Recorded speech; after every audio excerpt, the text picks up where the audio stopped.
नमस्कार दोस्तों। आजकल किसी के पास भी टाइम नहीं है। लोग अपने सपनों को बहुत जल्दी पाना चाहते हैं, बहुत जल्दी करोड़पति बनना चाहते हैं, शॉर्टकट से ही सब कुछ सीखना चाहते हैं। लेकिन एक बार अपने आप से पूछो कि अगर आपके सपने इतने बड़े हैं तो क्या आपके इन बड़े सपनों के लिए आपका ज्ञान भी बड़ा होना ज़रूरी नहीं है? क्या आपके मोटिवेशन का आधार बहुत स्ट्रॉन्ग नहीं होना चाहिए? आपने बहुत बार देखा होगा कि जब तक आप कोई मोटिवेशनल वीडियो देखते हो तब तक आप में जोश रहता है, लेकिन जैसे ही काम करना या पढ़ाई करना शुरू करते हो जोश पता नहीं कहाँ गायब हो जाता है। यह वीडियो थोड़ा लंबा है, लेकिन अगर आपने इसमें बताया गया रहस्य जान लिया तो ना तो आपको किसी और मोटिवेशनल वीडियो, किसी ज्ञान की ज़रूरत पड़ेगी और ना ही ऐसा कोई लक्ष्य होगा जो आज के बाद आप अपनी लाइफ में प्राप्त नहीं कर सको। लेकिन ये कैसे पॉसिबल होगा? इसके लिए आपको शांति से बैठ के, आंखें बंद करके इस वीडियो की पूरी बातों को जब तक समझ में ना आ जाए तब तक बार बार सुनकर अपनी थॉट्स में बिठा लेना चाहिए। और अगर आप इस वीडियो को बीच में छोड़ के जाना चाहते हो तो कृपा करके आप इसको अभी स्किप कर दें, क्योंकि अधूरा ज्ञान बिना ज्ञान से भी ज़्यादा खतरनाक होता है। और खुद भगवान श्री कृष्ण ने गीता में कहा है कि कभी भी उस इंसान को सेक्रेट ज्ञान जबरदस्ती नहीं देना चाहिए जो उसको लेना नहीं चाहता। तो दोस्तों, एक सवाल का जवाब दीजिए। इस पृथ्वी के सबसे पहले और इस पृथ्वी के ही नहीं बल्कि पूरे ब्रह्मांड के पास्ट, प्रेजेंट और फ्यूचर के सबसे महान मोटिवेशनल स्पीकर का नाम क्या है? जी हाँ, बांसुरी बजाने वाले भगवान कृष्ण, जिन्होंने आज की तारीख से ना जाने कितने ही युगों पहले महाभारत के युद्ध के मैदान में एक ऐसा ज्ञान दिया था जो आज 21वीं सदी की दुनिया पर, आज के लोगों की लाइफ स्टाइल पर भी एकदम सही बैठता है। और यह जानकर के बड़े बड़े लोग और रिसर्च करने वाले हैरान हो जाते हैं कि ऐसा कैसे हो सकता है। उस महाभारत के युद्ध के मैदान में दिए गए ज्ञान को पढ़कर Albert Einstein, Mahatma Gandhi, Swami Vivekananda, Annie Besant, Sunita Williams जैसे और ना जाने कितने लोगों ने भी अपना जीवन बदल लिया। अगर आप यह सोचेंगे कि भागवत गीता में सिर्फ यह लिखा है कि भगवान की पूजा कैसे करते हैं तो आप गलत हैं, क्योंकि भागवत गीता सिर्फ एक किताब या धार्मिक ग्रंथ नहीं है, बल्कि इसमें वो नॉलेज है जो इस पृथ्वी पर जितने भी लोग जन्म लेकर आते हैं उनको यह सिखाता है कि इस दुनिया में सपने पूरे कैसे किए जाते हैं, पर्सनैलिटी कैसे बनाते हैं, पॉजिटिव एनर्जी कहाँ से लाते हैं, खुशी क्या होती है, कितनी भी बड़ी प्रॉब्लम का सॉल्यूशन कैसे ढूंढते हैं, डिसीजन कैसे लिया जाता है, किसी भी ब्रेकअप के सदमे से बाहर कैसे निकलते हैं, इमोशनली स्टेबल कैसे होते हैं, किसी भी बिजनेस को सक्सेसफुल कैसे बनाते हैं, मेहनत कैसे की जाती है, हम क्या हैं और कौन हैं, जिंदगी जीने का सही तरीका क्या है, मरने के बाद हमारे साथ क्या होता है, ये ब्रह्मांड कैसे बना, क्या भगवान है और अगर है तो कहाँ है, क्या आप भी पुनर्जन्म लेंगे, ये लाइफ रियल है या एक इल्यूजन या एक सपना। दोस्तों, इस भागवत गीता के ज्ञान ने ही एक दुखी और हारे हुए, धनुष नीचे गिरा देने वाले अर्जुन को महाभारत के महान युद्ध का सर्वश्रेष्ठ योद्धा और विजेता बना दिया। अगर आप भी अपनी जिंदगी में किसी मकसद को लेकर आगे बढ़ रहे हो तो मेरा यकीन मानो कि आप भी अपनी जिंदगी की समस्याओं के जंग के मैदान के अर्जुन हो। और इसलिए उस गीता ज्ञान को जानना आपकी चॉइस नहीं बल्कि आपका अधिकार है। इस गीता ज्ञान को समझकर आपको एक बात का जरूर एहसास होगा कि ये असली नॉलेज में पहले क्यों नहीं हासिल कर पाया। तो ऐसा क्या है आखिर भागवत गीता में और इसका मतलब क्या है? भागवत का मतलब है भगवान और गीता का मतलब है गीत, यानी कि ऐसा गीत जो भगवान ने खुद अपने मुंह से गाया हो। भागवत गीता संस्कृत में लिखी गई है, लेकिन इसका ट्रांसलेशन आपको बहुत जगह पर हिंदी, इंग्लिश और अलग अलग भाषाओं में मिल जाएगा। वैसे तो भागवत गीता को जितना समझोगे उतना ही कम है, लेकिन फिर भी इस वीडियो में मैंने गीता के पूरे 18 अध्याय, 700 श्लोक पढ़कर उनको आज की जनरेशन के हिसाब से, स्टूडेंट के हिसाब से, बिजनेसमैन के हिसाब से, अपने करियर में, अपनी लाइफ में, अपने रिलेशनशिप में और अपनी प्रॉब्लम्स में कैसे यूज करते हैं वह बताया है। दोस्तों, मैं यहाँ पर पूरे 18 चैप्टर कवर करूँगा और कोई भी चैप्टर शुरू करने से पहले मैं आपको यह बताऊंगा कि उसमें आप क्या सीखने वाले हो। फिर उस चैप्टर को शॉर्ट में समझाऊंगा और उसके बाद उससे सीखने वाली चीज़ों को डिटेल में समझाऊंगा। अगर आपको यह जानना है कि आखिर भगवान को खुद ज्ञान देने की ज़रूरत क्यों पड़ी, ये पांडव और कौरव कौन थे और इस महाभारत के युद्ध की शुरुआत कैसे हुई, तो आप मुझे नीचे कमेंट्स में बता सकते हैं। मैं उसका भी वीडियो आपको अलग से दे दूंगा। तो चलो अब मैं आपको सीधा ले चलता हूं कुरुक्षेत्र के युद्ध के मैदान में, जहां पर पांडव और कौरव युद्ध करने के लिए आमने सामने खड़े हैं। भागवत गीता अध्याय 1 सेना का निरीक्षण। दोस्तों, गीता के पहले अध्याय से आपको यह सीखने को मिलेगा कि ऐसी कौन सी सबसे पहली चीज है जो आपको लाइफ में आगे बढ़ने से रोकती है।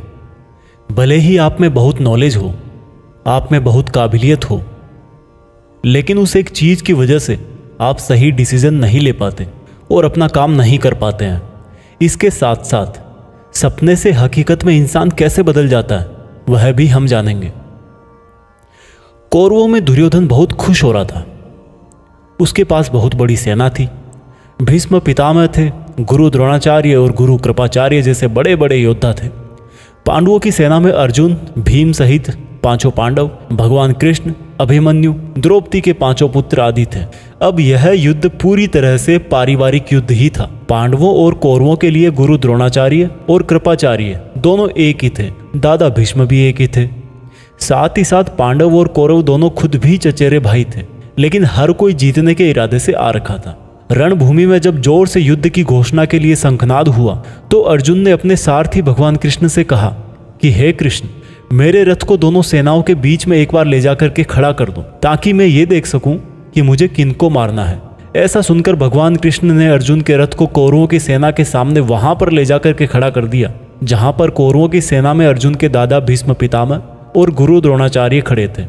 और गुरु द्रोणाचार्य ने ही अर्जुन को तीर चलाना भी सिखाया था। अर्जुन ने युद्ध के मैदान में जिधर भी देखा वहां दोनों तरफ ही सिर्फ परिवार वाले नजर आ रहे थे। ये देखकर अर्जुन बहुत दुखी हो गए और कृष्ण से बोले, यहां तो हर कोई मेरा सगा संबंधी ही है, मैं अपने ही लोगों को युद्ध में नहीं मार सकता। मुझे इस राज्य के लिए तो क्या, अगर कोई तीनों लोक भी दे तो भी मैं ऐसा युद्ध नहीं करूंगा जिसमें मुझे अपनों को ही मारना पड़े। इस तरह से अर्जुन पूरे दुखी होकर और खुद को कोसते हुए अपने धनुष को छोड़कर रथ में वापस जाकर बैठ गए। दोस्तों, गीता के इस फर्स्ट चैप्टर से हमें यह सीखने को मिलता है कि वास्तविकता सोच से अलग होती है। हमें नहीं पता होता है कि जब हम कोई काम करने का इरादा लेकर जा रहे होते हैं तो वहां पर क्या हो सकता है। जब हम किसी बुरी चीज का सामना करते हैं तो हम संयम खो बैठते हैं और घबरा जाते हैं, और घबरा जाने के बाद हम हमारा ही असली रूप भूल जाते हैं। भले ही अर्जुन युद्ध कला में मास्टर थे और भले ही वो युद्ध करने के लिए मैदान में धनुष उठाकर चले आए, लेकिन युद्ध सिर्फ हथियारों के चलाना जानने से नहीं होता। उसके लिए इरादे भी चाहिए होते हैं, इमोशनल स्टेबिलिटी चाहिए होती है। मैदान में आकर अर्जुन को अपनी ड्यूटी से ज़्यादा फैमिली और गुरुओं से मोह हो गया और उससे फिर वो दुखी हो गए। वो युद्ध करने का डिसीजन नहीं ले पाए।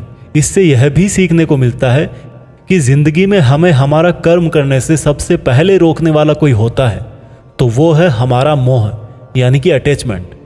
आप सुबह जल्दी उठ सकते हो, लेकिन आपको नींद और आलस्य का मोह होता है। अर्जुन एक क्षत्रिय थे और युद्ध करना ही उनका काम था, और वो युद्ध करने में बहुत अच्छी तरह से ट्रेंड भी थे, लेकिन वो अटैचमेंट में आकर अपना कर्म भूल गए। इसलिए अगर लाइफ में आपको चुनौतियों से लड़ना है तो आपको अपने अटैचमेंट को सेक्रीफाइस करना आना चाहिए। दोस्तों, इसको आप इस तरह से भी समझ सकते हो। मान लो आप किसी से बहुत प्रेम करते हो, लेकिन वह मनुष्य आपकी प्रेम की कदर नहीं करता। ऐसे में आपको उसका प्रेम पाने का मोह नहीं होना चाहिए, क्योंकि अटैचमेंट किसी भी तरह का हो, जब तक वो है आप अपनी लाइफ के अर्जुन नहीं बन पाओगे। भागवत गीता अध्याय 2 गीता का सार। दोस्तों, गीता के दूसरे अध्याय से हमें इमोशनल स्टेबिलिटी, आत्मा, मृत्यु, पुनर्जन्म, डिसीजन मेकिंग के बारे में सीखने को मिलता है, और गुस्से का सबसे बड़ा रीजन और उसका सॉल्यूशन क्या है, कैसे आप किसी भी कंडीशन में खुश रह सकते हो, और मेहनत कैसे करते हैं, यह भी आपको सीखने को मिलेगा। जब अर्जुन ने युद्ध करने से मना कर दिया तब सारथी श्री कृष्ण ने अर्जुन से कहा कि अर्जुन, ये तुम्हें अचानक से क्या हो गया? जिस तरह की कमजोर बातें तुम बोल रहे हो वो तुम जैसे महान योद्धा के मुंह से बिल्कुल अच्छी नहीं लगती। इसलिए अपने इस मन की कमजोरी को छोड़कर युद्ध के लिए वापस खड़े हो जा। अर्जुन बोले कि मैं किस तरह से अपने ही गुरुजी द्रोणाचार्य और दादाजी भीष्म पितामह को मारने के लिए अपना धनुष चला सकता हूँ, क्योंकि ये तो मेरे लिए हमेशा से ही भगवान की तरह रहे हैं। इस युद्ध को करने से अच्छा है कि मैं भिखारी बन जाऊं, क्योंकि अपनों को ही मारूंगा तो जीत में भी मेरी हार ही है। मैं सही और गलत को नहीं समझ पा रहा, इसलिए मेरा मार्गदर्शन करो कृष्ण। श्री कृष्ण मुस्कुराकर अर्जुन को देखने लगे। भले कोई इंसान उनसे कुछ मांगे और वो दे ही ना, ऐसा भी कभी हो सकता है क्या? यहीं से शुरू होता है भागवत गीता का वो ज्ञान जो आपको भी अर्जुन बनकर ध्यान से सुनना और समझना चाहिए। श्री कृष्ण बोले कि अर्जुन, ये तुझे अचानक से क्या हो गया? तुझ जैसे इंसान को किसी दूसरे की मृत्यु को लेकर नहीं डरना चाहिए। और वैसे भी तुझे क्या लग रहा है, ये लोग तेरे मारने से मर जाएंगे और तू ही इनको मारेगा? इन सब लोगों का और तुम्हारा भी पिछला जन्म भी था और अगला जन्म भी होगा। इसलिए जैसा तुम सोचकर दुखी हो रहे हो वह ज्ञान तुम्हारा अधूरा है। और रही बात इनकी मृत्यु का तुझे पाप लगने की, तो ये समझ ले, इनको मारने वाला तू नहीं बल्कि मैं हूं। तू तो इनकी मौत का सिर्फ एक कारण है, और ये लोग मरने के बाद भी मेरे ही पास आएंगे, क्योंकि ये लोग शरीर नहीं है बल्कि आत्मा है, और आत्मा को किसी भी तरह से नष्ट नहीं किया जा सकता।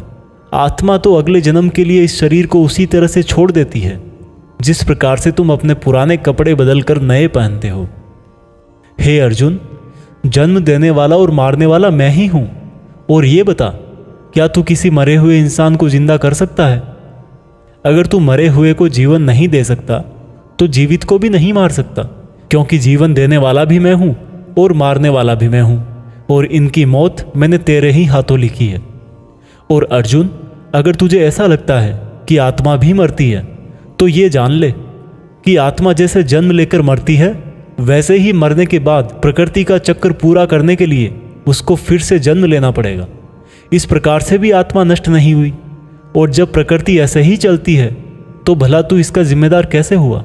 अर्जुन, जिस क्षत्रिय को जीवन में युद्ध करने का अवसर प्राप्त होता है वो ना केवल भाग्यशाली है बल्कि उसका तो धर्म और कर्म ही युद्ध करना है। और अगर तूने ये युद्ध नहीं किया तो इसका मतलब यह होगा कि तूने अपना धर्म और कर्म अच्छी तरह से नहीं निभाया, और इसलिए तेरे नाम के साथ कलंक जुड़ जाएगा। और तेरे जैसे अर्जुन के लिए तो कलंक उसकी मौत से भी बड़ा है। जो लोग तुझे बहुत सम्मान दिया करते थे वही लोग तेरी बहुत बुराइयां करेंगे, तेरी वीरता पर सवाल उठाएंगे।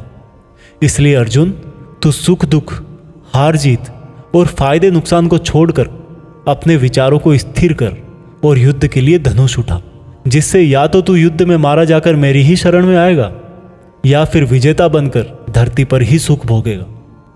हे अर्जुन, तुमने आज तक जितना भी सीखा है वो मेरे इस ज्ञान के आगे बहुत छोटा है। तुम काम करने के पहले ही उसके परिणाम के बारे में सोच लेते हो, जबकि तुम्हें यह जान लेना चाहिए कि फल देने वाला मैं हूं और कर्म करने वाले हो तुम। तुम अपना काम करो, मैं अवश्य अपना काम करूंगा। इस बात पर अर्जुन ने श्री कृष्ण से सवाल किया कि आपने मुझे अपने विचारों को स्थिर यानी कि अपने इमोशंस और थॉट को कंट्रोल करने को कहा है, तो यह मैं कैसे करूं? इस पर श्री कृष्ण बोले कि जो व्यक्ति अपने मन की सभी इच्छाओं और अपने सभी कर्मों के फल के बारे में सोचना बंद कर देता है वही स्थिर बुद्धि कहलाता है। ऐसे व्यक्ति को ना तो खुद के साथ बुरा होने से दुख होता है और ना ही किसी अच्छे काम में खुशी होती है। जिसके मन से हर प्रकार का डर, भावना और क्रोध नष्ट हो गए हैं, जो शुभ अशुभ के चक्कर से बाहर निकल गया है, जो इस प्रकार से अपनी इच्छाओं को वश में कर लेता है जैसे कोई कछुआ खुद को खुद में ही समेट लेता है, उस मनुष्य की बुद्धि स्थिर हो जाती है। क्योंकि अपनी इच्छाओं के बारे में सोचते रहने से हमें वो इच्छाएं अच्छी लगने लगती है। इच्छाएं अच्छी लगने लगती है तो फिर उन इच्छाओं को पूरा करने का मन करता है। जब उन इच्छाओं को पूरा करने में कोई रुकावट आती है तो फिर हमें गुस्सा आता है, और गुस्सा आने से इंसान पागल हो जाता है और फिर वो अपना कर्म और धर्म भूलकर खुद ही अपनी स्थिति से नीचे गिर जाता है। परंतु अगर कोई अपनी इच्छाओं को वश में करके उनका गुलाम नहीं होता तो उसका अंतर्मन शुद्ध रहता है और उसके दुख का अंत हो जाता है। और जब उसके सब दुख ही समाप्त हो जाते हैं तो उसकी बुद्धि स्थिर हो जाती है। परंतु जिसकी इच्छाएं और कामनाएं उसके मन से नहीं जाती है, वो मनुष्य कभी शांति नहीं पाता। और जब शांति ही नहीं पाएगा तो वो खुश कैसे रहेगा भला? उसकी हालत तो उस नाव की तरह होती है जिसको उसकी इच्छाओं की हवा किसी भी दिशा में बहा करके ले जा सकती है। स्थिर बुद्धि वाला प्राणी तो उस समुद्र की तरह है जिसमें चाहे कितनी ही नदियां आके मिले फिर भी उसको कोई फर्क नहीं पड़ता। और इसी तरह का स्थिर बुद्धि वाला प्राणी मृत्यु के बाद मेरी ही शरण में आता है। दोस्तों, अब आते हैं इस चैप्टर के मीनिंग पर। आप में से बहुत सारे लोग होंगे जो अपने प्रियजनों को खो देते हैं, और आज तक आप लोगों में से जिसने भी अपने प्रियजन को मृत्यु के द्वारा इस संसार से नहीं खोया है, उसको भी यह जान लेना चाहिए कि उनकी जिंदगी में भी उनके किसी सबसे प्रिय, यहाँ तक कि खुद की भी मौत एक दिन जरूर होगी। लेकिन इससे उदास होने की कोई बात नहीं है, क्योंकि खुद भगवान ने ही कहा है कि हम अपने जन्म से पहले भी इस दुनिया में नहीं थे और मौत के बाद भी नहीं रहेंगे, लेकिन उस समय हम किसी न किसी रूप में इस ब्रह्मांड में जरूर रहेंगे। और इसलिए हमें मौत से नहीं डरना चाहिए, क्योंकि या तो हमारा पुनर्जन्म होगा या फिर हम परमात्मा में हमेशा के लिए मिल जाएंगे। और जब सब लोग आखिर में एक ही जगह मिल जाएंगे तो फिर क्या भावुक होना। और यही प्रकृति का नियम भी है। और हम कोई शरीर नहीं है जो हमें डरने की जरूरत है। हम आत्मा है और उसी का अंश है जिसको हम भगवान कहते हैं। और अगर हमें बनाने वाला भगवान है तो फिर हमें उससे ही मिलने का प्रयत्न करना चाहिए। ये दुनिया तो मात्र उस ईश्वर का एक मायाजाल है। अब दोस्तों, अर्जुन डिसीजन नहीं ले पा रहे थे। जब भी हम कोई डिसीजन लेते हैं तो एक तरफ हमारा अटैचमेंट होता है और दूसरी तरफ वो होता है जो हमें करना चाहिए। और इसी मोह के चक्कर में हम वो नहीं कर पाते जो हमारा रियल काम होता है और जो हमें लाइफ में सफलता के रास्ते पर आगे ले जाता है। उदाहरण के लिए, अगर आपको घर से दूर पढ़ाई करने के लिए या सपने पूरे करने के लिए घर से दूर जाना पड़ रहा है तो आपको अपने परिवार का मोह छोड़ना पड़ेगा। इसी तरह से आपको हर डिसीजन में यह देखना है कि आपकी लाइफ में मोह कौन कौन से हैं और आपके कर्तव्य के लिए ज़रूरी क्या है। इसके बाद बात करते हैं कि हमारी प्रॉब्लम्स का सबसे बड़ा कारण क्या है और उनका सबसे बड़ा सॉल्यूशन भी क्या है। दोस्तों, हमारे दुखों का सबसे बड़ा कारण है हमारा अपनी इच्छाओं के बारे में सोचना।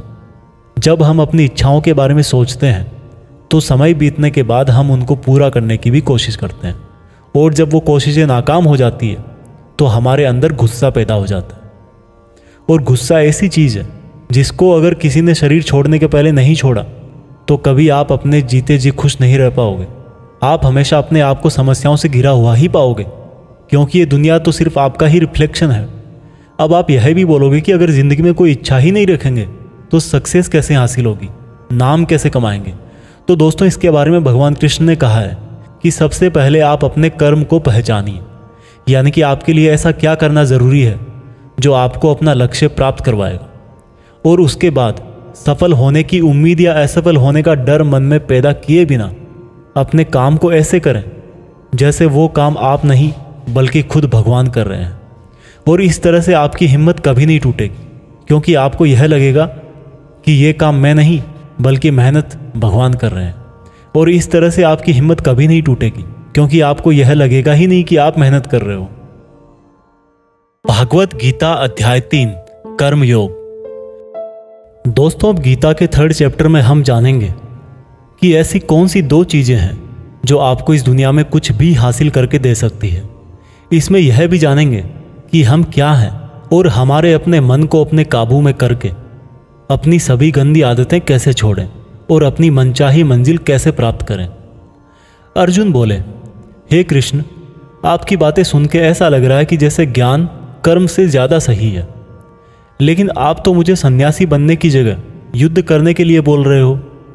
तो आप ये बताइए कि मैं ज्ञान का रास्ता अपनाकर सन्यासी बनूं या कर्म का रास्ता अपनाकर युद्ध लड़ूं। सुनकर कृष्ण बोले, इस संसार में मैंने खुद ने ही 2 तरह के योग बनाए हैं। योग मतलब ऐसा रास्ता जिससे हम अपना जीवन सफल बनाते हैं। उनमें से एक है ज्ञान योग और दूसरा है कर्म योग। और अर्जुन, तुम एक मनुष्य हो, तुम चाह करके भी अपने शरीर के कर्मों को पूरी तरह से नहीं छोड़ सकते।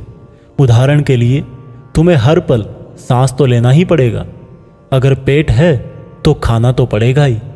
और अगर तुम इन सब को किसी भी शक्ति से रोकना भी चाहोगे तो क्या निश्चित है कि तुम अपनी इच्छाओं के बारे में नहीं सोचोगे। कहने का मतलब है तुमसे जाने अनजाने में कर्म तो हो ही जाएगा, क्योंकि तुम मनुष्य हो और तुम तो वैसे क्षत्रिय हो तो तुम अपने धर्म से भी बंधे हो। इसलिए तुम्हारे लिए संन्यास के रास्ते की जगह कर्म का रास्ता ज़्यादा सही है। मतलब ज्ञान योग या सांख्य योग की जगह कर्म योग ज़्यादा सही है। इसलिए तुम यह सोचकर कि यह काम तुम नहीं कर रहे हो बल्कि प्रकृति का गुलाम होकर तुम्हारा शरीर कर रहा है, फल की इच्छा किए बिना अपना कर्म योग करो। क्योंकि अगर तुम अपने आप को खुद के कर्म का कर्ता यानी करने वाला नहीं मानोगे तो मैं तुम्हारा कर्ता बनूंगा, और जब मैं तुम्हारा कर्ता बनूंगा तो तुम्हें बिना मांगे ही वो सब सुविधाएं, सुख और राज्य दे दूंगा जिसकी तुम्हें ज़रूरत होगी। बिना मेहनत किए ही सुख सुविधाओं और राज्य का भोग किया तो तुम एक चोर कहलाओगे और तुम कभी परमात्मा यानी कि मुझसे नहीं मिल पाओगे। जिस तरह से महान लोग खाने के लिए नहीं बल्कि जीने के लिए खाते हैं, उसी तरह से तुम भी परिणाम के लिए नहीं बल्कि कल्याण के लिए युद्ध करो। हे अर्जुन, तुम मनुष्यों में सबसे बड़े हो, इसलिए जैसा तुम करोगे ठीक वैसा ही तुम्हारी संतान या आने वाली दुनिया करेगी। अर्जुन, अब तू मुझको ही देख ले, मैं तो भगवान हूँ, मुझे भला किसी काम को करने की जरूरत क्या है। पर मैं इसलिए अपना कर्म करता हूँ क्योंकि मनुष्य की आत्मा मेरा ही छोटा सा अंश है, और जैसा मैं करूँगा वैसा ही फिर मनुष्य करेगा, और इस तरह से तो पूरी सृष्टि ही नष्ट हो जाएगी। कोई अगर तुम्हारा साथ भी ना दे या तुम्हारी आलोचना भी करे तो तुम उनको बिना कुछ कहे सिर्फ अपना कर्म करते जाओ, और ऐसा करने पर वह मनुष्य भी कुछ समय बाद तुम्हारे जैसा ही करने लग जाएगा। जो व्यक्ति यह सोचता है कि वह कर्म खुद करता है, उससे बड़ा मूर्ख और दुखी इस दुनिया में और कोई नहीं है, और ज्ञानी लोगों के द्वारा ऐसे मूर्खों को कभी नहीं छेड़ा जाना चाहिए। इसलिए अर्जुन, तू भी अपने आप को इस कर्म के बंधन में ना बांधकर बिना किसी आशा के, दया के और पछतावे के अपना युद्ध कर। अर्जुन, खुद का धर्म और कर्म दूसरों के धर्म और कर्म से ज़्यादा अच्छा समझा जाना चाहिए।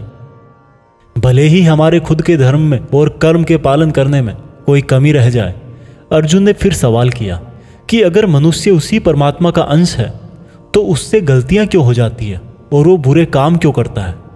भगवान श्री कृष्ण बोले कि मनुष्य शरीर भोग विलास करना चाहता है क्योंकि उसकी प्रकृति वैसी ही है। इसलिए अगर उसकी इच्छा पूरी नहीं होती तो उसको क्रोध आता है, और जिस तरह धुएं की वजह से आग दिखाई नहीं देती, उसी तरह से काम और क्रोध की वजह से मनुष्यों को अपना धर्म, कर्म और परमात्मा दिखाई नहीं देते, और इसी वजह से क्रोध और कामनाओं में आकर मनुष्य अपनी इंद्रियों और मन पर नियंत्रण खो देता है और ना चाहते हुए भी बुरे काम और गलतियां कर बैठता है। अर्जुन, तू हमेशा याद रखना, इस शरीर से ज़्यादा शक्तिशाली है इसकी इंद्रियां, इंद्रियों से ज़्यादा शक्तिशाली है मन, मन से शक्तिशाली है बुद्धि, और बुद्धि से ज़्यादा शक्तिशाली हो तुम यानी कि तुम आत्मा। इसलिए अर्जुन, तू अपनी आत्मा से अपनी बुद्धि को वश में कर। बुद्धि मन को वश में करेगी, मन इंद्रियों को वश में करेगा, और इंद्रियां शरीर को यानी कि तुम्हारे बुरे कर्मों को। दोस्तों, अब श्री कृष्ण की कही गई बातों को हम आज की लाइफ के हिसाब से समझते हैं। देखो, इस दुनिया में रिजल्ट दो ही चीज़ों से आते हैं, ज्ञान और कर्म, मीन्स नॉलेज और एक्शन, लेकिन दोनों अलग अलग हैं। आज की दुनिया में हम दोनों चीज़ों को आपस में रिलेट करके देखेंगे। हमारे लिए नॉलेज भी उतना ही ज़रूरी है जितना एक्शन। नॉलेज का मतलब यह नहीं है कि आप सिर्फ एग्ज़ाम पास करने के लिए सिलेबस को रटते हो, बल्कि नॉलेज का मतलब यह है कि आप सबसे पहले ये जानो कि आपके गोल्स क्या हैं, आपकी कैपेबिलिटीज़ और आपके इश्यूज़ क्या क्या हैं, और इन सब को मिलाकर गोल्स तक पहुंचने की आपकी प्लानिंग क्या है। ये है आपका नॉलेज यानी कि ज्ञान योग। इसके अलावा आपको एक और चीज़ जाननी चाहिए कि मेरे भाई, आप शरीर नहीं हो, आप एक आत्मा हो। आपकी आत्मा यानी आप खुद अपने इमोशंस, अपनी थॉट्स और अपनी एक्टिविटीज़ से बहुत ऊपर हो। और अगर आप ऐसा सोचोगे तो मैं दावे के साथ कह सकता हूँ, आप 99% नहीं बल्कि 100% अपनी प्रॉब्लम से ऊपर उठ जाओगे। इसके बाद इस चैप्टर में दूसरा रास्ता बताया गया है कर्म योग, यानी कि आपके शरीर के एक्शंस। एक्शंस के लिए भगवान ने ये बोला है कि हमें कभी यह नहीं सोचना चाहिए कि काम हम कर रहे हैं, और जब हम ये सोचेंगे कि काम नहीं कर रहे तब इसके दो फायदे होंगे। एक तो ये कि आप अपनी मेहनत के रिजल्ट को लेकर टेंशन में नहीं रहोगे, और दूसरा ये कि आप इमोशनली स्टेबल होकर अपनी बेस्ट मेहनत कर पाओगे। इसके साथ साथ आपको कभी भी अपने बुरे या अच्छे रिजल्ट को खुद पर लेकर दुख नहीं करना चाहिए, क्योंकि श्री कृष्ण की बातों के अनुसार मनुष्य को सिर्फ कर्म करने का अधिकार दिया हुआ है। इसके अलावा आप अपनी किसी भी बुरी आदत से कैसे छुटकारा पाएं, इसको बहुत ही आसान शब्दों में बताया गया है कि आप अपने आप को उस परमात्मा का ही छोटा सा रूप यानी कि आत्मा समझो, और आत्मा के ध्यान से अपने ब्रेन को और ब्रेन से अपने मन को काबू में करोगे, और इसके बाद में आपका मन अपने आप आपके सभी फिजिकल सेंसेस यानी कि इंद्रियों को काबू में कर लेगा। और जब आपकी इंद्रियां आपके काबू में हो जाएगी तब बुरी आदत छोड़ना तो क्या कुछ भी मुश्किल नहीं है। भागवत गीता अध्याय 4 दिव्य ज्ञान। गीता के चौथे अध्याय से हम जानेंगे कि भगवान कब और किस रूप में धरती पर आते हैं, भगवान को कैसे प्राप्त किया जाता है, गुरु से ज्ञान कैसे लिया जाता है, ज्ञान लेना क्यों जरूरी है।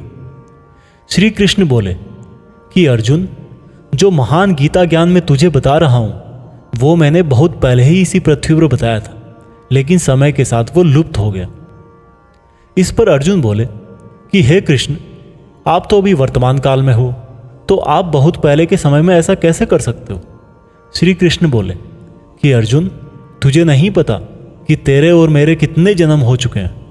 जब जब इस संसार में धर्म का नाश होता है तब तब मैं अधर्म का नाश करने इस धरती पर मानव रूप में आता हूँ और कर्म करके अपना शरीर यहीं छोड़कर वापस चला जाता हूँ। जिस तरह से कोई शिष्य मुझे बहुत प्रेम करता है उसी प्रकार से मैं भी अपने शिष्यों से बहुत प्रेम करता हूँ। मैंने भले ही इस संसार को बनाया है, लेकिन मैं फिर भी यह नहीं सोचता कि यह मैंने बनाया है। इसलिए मनुष्य को भी कर्म करते समय यह नहीं सोचना चाहिए कि मैं कर रहा हूँ। जो मनुष्य किसी भी कर्म के फल और सुख दुख से परे होकर कर्म करता है वही सबसे अच्छा है। जिसको अपने शरीर पर कोई घमंड नहीं होता, उसको वश में रखता है, वही मनुष्यों में सबसे ऊंचा है। और अर्जुन, जो मनुष्य इस धरती में खुश नहीं रह पाता वो परलोक में भी खुश नहीं होता। इसलिए किसी भी मनुष्य को अपने गुरु को पहचान कर, अपनी इंद्रियों को जीत कर, अपना लालच छोड़कर उनकी सेवा करके उनसे वह ज्ञान सीखना चाहिए जिससे बड़े बड़े पापी भी मेरी शरण में आ जाते हैं। जिस तरह से आग सूखी लकड़ियों को जला देती है, उसी तरह से गुरु से सीखा हुआ ज्ञान भी हर अज्ञान को मिटा देता है। हमेशा कर्म करने वाला और हमेशा मुझ में श्रद्धा रखने वाला ही मुझको प्राप्त कर पाता है। इसलिए जिसने भी कर्म योग से सभी कर्मों को और खुद को अकर्ता मानते हुए परमात्मा को अर्पण कर दिए हैं, ऐसे मनुष्य को उसके कर्म कभी नहीं बांधते। इसलिए अर्जुन, तू भी मेरे इस दिए हुए ज्ञान से यह समझ कि कर्म तू नहीं बल्कि मैं कर रहा हूं। दोस्तों, इस चौथे चैप्टर में यह साफ कहा गया है कि जब भी धरती पर मानवता का नाश होता है और नेगेटिव एनर्जी लोगों में ज़्यादा होती है, तब तब भगवान किसी भी रूप में आकर धर्म को फिर से स्थापित करते हैं। इसमें यह भी बताया गया है कि अगर किसी से आपको कुछ सीखना है तो सबसे पहले आपके मन में उसके प्रति रेस्पेक्ट होनी चाहिए, कोई लालच नहीं होना चाहिए और बुरी भावना भी नहीं होनी चाहिए। और ये नॉलेज लेना और सीखना हमारे लिए ज़रूरी क्यों है?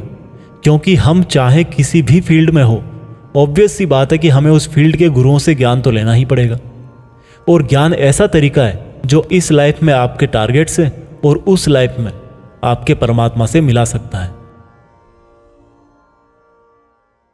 भागवत गीता अध्याय 5 कर्म संन्यास योग। भागवत गीता के 5वें चैप्टर में हम जानेंगे कि अपने गोल्स को कैसे प्राप्त किया जाता है और किस तरह से हमारा शरीर हमको आलस में बांधने की कोशिश करता है। अर्जुन बोले, हे श्री कृष्ण, मैं अभी भी यह नहीं समझ पा रहा हूं कि मेरे लिए कर्म ज्यादा अच्छा है या कर्मों से संन्यास। श्री कृष्ण बोले, देखो अर्जुन, भले ही संन्यास और कर्म दो अलग अलग रास्ते हों, लेकिन दोनों की मंजिल एक ही है और वो है भगवान। जो व्यक्ति अपने मन को भटकने नहीं देता, जो कर्म करके भी यह समझता है कि कर्म उसने नहीं बल्कि परमात्मा ने किया है, और जो सभी जीव जंतुओं को उसी परमात्मा का हिस्सा मानता है, वह मनुष्य मरने के बाद परमात्मा में ही मिल जाता है। महान पुरुष अपना हर काम खुद के विचारों को साफ करने और दूसरों का कल्याण करने के लिए ही करते हैं। परमात्मा कभी भी मनुष्यों को बुरा काम करने के लिए नहीं उकसाता, बल्कि लोग खुद ही अपने क्रोध और मोह में आकर बुरे कर्मों के साथ साथ उनके फलों का भी निर्माण करते हैं। मैं तो बस उनका फल उन्हीं को वापस देता हूं। इस शरीर को चाहे कितना ही सुख दे दो, उसकी इच्छाएं तब भी पूरी नहीं होती। इसलिए अर्जुन, तेरे जैसे बुद्धिमान व्यक्ति को शरीर की इच्छाओं में मन नहीं लगाना चाहिए।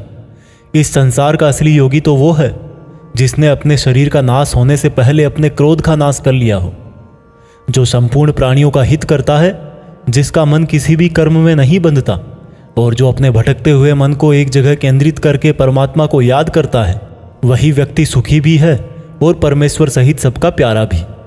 हे अर्जुन, ये इंद्रियां, मन, बुद्धि, इच्छा, आशा, डर और क्रोध ही तेरे दुश्मन हैं। इनका त्याग कर।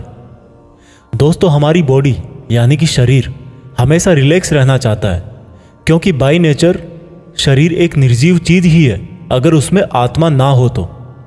लेकिन हम यह सोच लेते हैं कि मैं तो शरीर हूं, ये मेरी आंखें हैं, ये मेरे हाथ हैं और अब मेरा शरीर मुझे सोने के लिए बोल रहा है।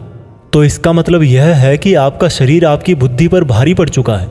इसलिए आपको यह समझना होगा कि आप आत्मा हो और इस शरीर को आप अपनी बुद्धि से जिस तरह चलाना चाहोगे वह वैसा ही चलेगा। दोस्तों, जो रास्ते भागवत गीता में बताए जा रहे हैं वह मनुष्य को परमात्मा से मिला देते हैं। और अगर आप इन सब बातों को अपनी लाइफ में उतारोगे तो आप अपने सपनों को तो आसानी से हासिल कर ही लोगे। जैसे कि कहा गया है कि भगवान की प्राप्ति के लिए मन को वश में करना बहुत जरूरी है, ठीक उसी प्रकार से आपको अपनी लाइफ में भी मंजिल हासिल करने के लिए मन को वश में करना बहुत जरूरी है। भागवत गीता अध्याय 6 ध्यान योग। भागवत गीता के 6ठे अध्याय में हम जानेंगे कि एक योगी क्या होता है और योगी कैसे बनते हैं। यानी कि आज की लाइफ में बोले तो वह इंसान जो अपनी लाइफ में कुछ बड़ा करना चाहता है। इसके साथ साथ हम यह भी जानेंगे कि क्या होगा अगर आपने इस जीवन में बहुत मेहनत करी लेकिन फिर भी आपकी डेथ होने से पहले आपका सपना पूरा नहीं हुआ। श्री कृष्ण बोले, केवल अपने सांसारिक कर्मों को त्यागने वाला ही योगी नहीं होता, बल्कि जो व्यक्ति करने योग्य सब काम को करता हुआ उनके फल का लालच नहीं करता वही असली योगी कहलाता है। जो व्यक्ति अपने मन को जीत लेता है तो उसके लिए इस संसार में और कुछ भी जीतना जरूरी नहीं होता, और जिसका मन इधर उधर भटकता रहता है उसके लिए इस संसार में कुछ भी पाना आसान नहीं होता, क्योंकि हमारा गुलाम मन हमारा मित्र होता है और अगर हम उसके गुलाम बन जाते हैं तो वो हमारा सबसे बड़ा शत्रु बन जाता है। जो व्यक्ति अपने मन के और संसार के किसी भी विचार, वासना या वस्तु से मोहित नहीं होता और जो मित्र, दुश्मन, महात्मा, पापी, जीव जंतु आदि के प्रति समान दया भाव रखता है, वही योगी की असली निशानी होती है अर्जुन। और जब इस तरह का योगी भाव आने लगे तो बिना किसी आशा के, बिना किसी भय के अपने मन को मित्र बनाकर मेरा ध्यान करना चाहिए। ऐसा योगी नींद और भोजन भी उतना ही करता है जितना आवश्यक हो। ऐसा योगी उसी तरह से अपने वचन पर स्थिर रहता है जैसे पूरी तरह रुकी हुई हवा में दीपक की लौ होती है। जब जब भी उसका मन भटके तब तब उसको उस इच्छा को वश में करके फिर से मन को केंद्रित करना चाहिए। और जब योगी इस संपूर्ण ध्यान की अवस्था में आ जाता है तो बड़े से बड़ा दुख भी उसको उसके स्थान से नीचे नहीं गिरा सकता। अर्जुन ने कहा, मगर हे कृष्ण, यह मन बहुत ही चंचल और हठीला है। इसको एक जगह पर रोकना हवा को एक जगह पर रोकने की तरह बहुत मुश्किल है। श्री कृष्ण बोले, हाँ, यह सत्य है कि मन को वश में करना बहुत कठिन है, लेकिन यह भी जान लो कि बार बार योगाभ्यास और आत्मविश्वास से असंभव को संभव बनाया जा सकता है। अर्जुन ने फिर पूछा कि हे कृष्ण, अगर कोई योगी इस तरह से ध्यान केंद्रित करके योग करे, लेकिन अगर अंतिम समय में किसी कारणवश उसका मन भागने लगे तो क्या उसकी पूरी मेहनत शून्य हो जाएगी? श्री कृष्ण बोले, नहीं अर्जुन, निरंतर परमात्मा की तरफ बढ़ना हर आत्मा का अधिकार है। अगर किसी कारणवश वह योगी आत्मा योग की राह से विचलित भी हो जाती है तो भी उसको योग भ्रष्ट पुण्य पुरुषों के लोक में कई वर्ष सुख और आनंद मिल जाता है, और वहां पर वह ध्यान भ्रष्ट योगी भी सुख में समय बिताकर फिर से किसी पुण्यात्मा के परिवार में जन्म ले लेता है। और इस तरह से उस आत्मा की यात्रा वहीं से शुरू हो जाती है जहां पर उसने पिछले जन्म में समाप्त करी थी, और इस प्रकार से उसे एक नया रूप, नया जीवन परमात्मा से मिलन के प्रयत्न के लिए फिर से मिल जाता है। अर्थात उसका पिछले जीवन में किया गया योग बेकार नहीं जाता, लेकिन लगातार प्रयत्न करने वाला योगी इसी जन्म में अपने जीवन चक्र से मुक्त होकर परमात्मा में विलीन हो जाता है। एक योगी तपस्वियों और विद्वानों से भी श्रेष्ठ है। इसलिए अर्जुन, तू भी योगी बन, क्योंकि जो योगियों में भी परम होता है वह मेरा भी परम प्रिय होता है। दोस्तों, हर वो इंसान जिसकी आंखों में कुछ बड़ा करने का सपना है, उसको अर्जुन की तरह ही एक योगी बनना चाहिए। योगी वो इंसान है जो पूरी तरह से इमोशनली बैलेंस्ड है, न्यूट्रल है, जो दूसरों की बातें माइंड नहीं करता और हमेशा अपने टारगेट को पूरा करने के लिए मेहनत करता है। लेकिन दोस्तों, जिंदगी का किसको पता, भगवान ना करे कि ऐसा हो कि कोई इंसान उसके सपने पूरे होने से पहले ही मर जाए, तो उसकी तो मेहनत किसी काम की ना रही और सपने सपने ही रह गए। पर एक बहुत ही सीक्रेट बात भगवान कृष्ण ने इस अध्याय में यह बताई है कि अगर आप मेहनत कर रहे हो और आपने बहुत एक्सपीरियंस गेन कर लिया है, बहुत नॉलेज हासिल कर लिया है, लेकिन फिर भी आपको मंजिल नहीं मिली और किसी रीजन की वजह से, परमात्मा ना करे ऐसा हो, पर आपकी डेथ हो जाए या सपने के लिए मेहनत करते करते बूढ़े होकर मर जाओ, तो इस केस में चाहे आपको जीते जी फल मिले या ना मिले, मरने के बाद में आपको स्वर्ग में अपने कर्मों के अनुसार पूरा सुख मिलेगा। और जब आपके अच्छे कर्मों का बैलेंस खत्म हो जाएगा तो आप फिर से धरती पर जन्म लेकर आओगे और बाय नेचर आप ऐसे माहौल या घर में जन्म लोगे जिसमें आपको पिछले जन्म के ज्ञान वाला लेवल नेचुरली ही मिल जाएगा और आपको उसके आगे की मेहनत करने के लिए फिर से एक पूरी नई जिंदगी मिल जाएगी।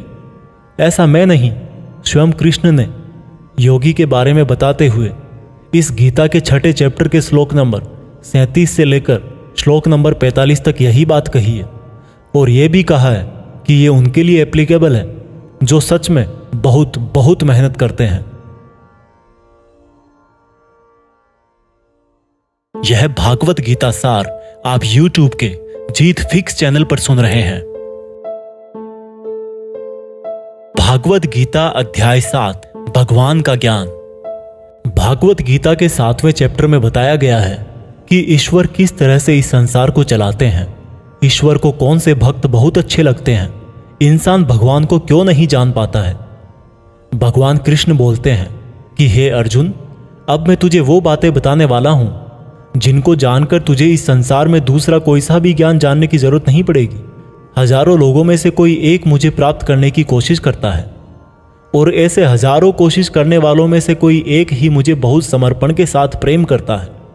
मेरे 2 रूप हैं, एक जड़ रूप यानी कि जिसमें पृथ्वी, अग्नि, जल, वायु और आकाश के साथ साथ मन, बुद्धि और अहंकार है। वहीं दूसरा चेतन रूप जिसमें इस सृष्टि का चक्र है। समय को भी मैं ही चलाता हूं। जल, सूरज, चंद्रमा, ओमकार में मैं ही हूं। पृथ्वी की सभी पवित्र गंध, अग्नि और बुद्धिजीवियों का तेज, तपस्वियों का तप, धर्मों का पवित्र कर्म, बलवानों का बल और अलग अलग समय कालों का बीज भी मैं ही हूं। इस संसार के लोग सांसारिक गुणों के गुलाम हैं, इसलिए मुझे नहीं जान पाते और वास्तव में तो ये सांसारिक गुण भी मेरी ही माया है। मगर जो मनुष्य इस मेरे ही मायाजाल को तोड़ देता है वो मेरा हो जाता है। मायाजाल में फंसे हुए मूर्ख लोग मेरी शरण में नहीं आ पाते हैं। कोई भी भक्त 4 तरह से मेरी पूजा करता है, कोई प्राप्ति चाहने वाला, कोई दुख के संकट में याद करने वाला, मुझे जानने की इच्छा रखने वाला या फिर मुझे पहले से ही जानने वाला। लेकिन इनमें से मुझे अत्यंत प्रेम करने वाला ज्ञानी बहुत पसंद है। ये चारों ही तरह के भक्त दयावान होते हैं, लेकिन ज्ञानी पुरुष तो मानो जैसे मेरा ही रूप हो। और ज्ञानियों में भी जो व्यक्ति मुझे बहुत सारे जन्मों से मानता आया है वो मृत्यु के पश्चात मुझ में ही समा जाता है। जो लोग किसी इच्छा पूर्ति के लिए अगर किसी देवता की भक्ति करते हैं तो मैं उन भक्तों की आस्था उन्हीं देवताओं में स्थिर कर देता हूं और वो भक्त उन्हीं देवताओं को प्राप्त हो जाते हैं। लेकिन यह फल ज्यादा समय तक नहीं चलता और अगर कोई भक्त अगर किसी भी प्रकार से मेरी ही पूजा करता है तो उसे मैं अपना ही बना लेता हूं। जो मूर्ख मुझे जन्म लेने और मरने वाला मानते हैं वो मुझे प्राप्त नहीं कर पाते। मैं भूतकाल, वर्तमान और भविष्य को पूरा जानता हूं, जबकि श्रद्धा रहित लोग मुझे भी नहीं जान पाते। जो भक्त इस सांसारिक मोह और माया को छोड़कर श्रेष्ठ कर्मों का आचरण करके मेरी भक्ति करते हैं वो इस मृत्यु से मुक्त होकर मुझ में ही समा जाते हैं। तो दोस्तों, आज के समय के हिसाब से इस चैप्टर का मतलब आप इस तरह से निकाल सकते हैं। जब आप अपनी लाइफ में कोई टारगेट सेट करते हो तो आप टाइम बीतने के बाद टारगेट को भूलने लगते हो, क्योंकि डिस्ट्रैक्शंस बहुत सारे होते हैं। जैसा श्री कृष्ण ने बताया कि मायाजाल में फंसा हुआ व्यक्ति भगवान को भूल जाता है, ठीक वैसे ही कई बार बहुत मेहनत करने वाला व्यक्ति भी राह से भटक जाता है और सोचने लगता है कि ये टारगेट वारगेट सब बेकार है, लाइफ के मजे लो, कल को पता नहीं रहूं या ना रहूं। और इस तरह के लोगों को गीता में मूर्ख कहा गया है, जो इतना भी नहीं जानते कि ये डिस्ट्रैक्शन तो खुद मेहनत करने वालों को आजमाते हैं कि ये इंसान उसमें उलझ के रह जाएगा या इसको पार कर जाएगा। और इस तरह से लगातार बिना भटके जो हार्डवर्क करता है उसी को सक्सेस मिलती है।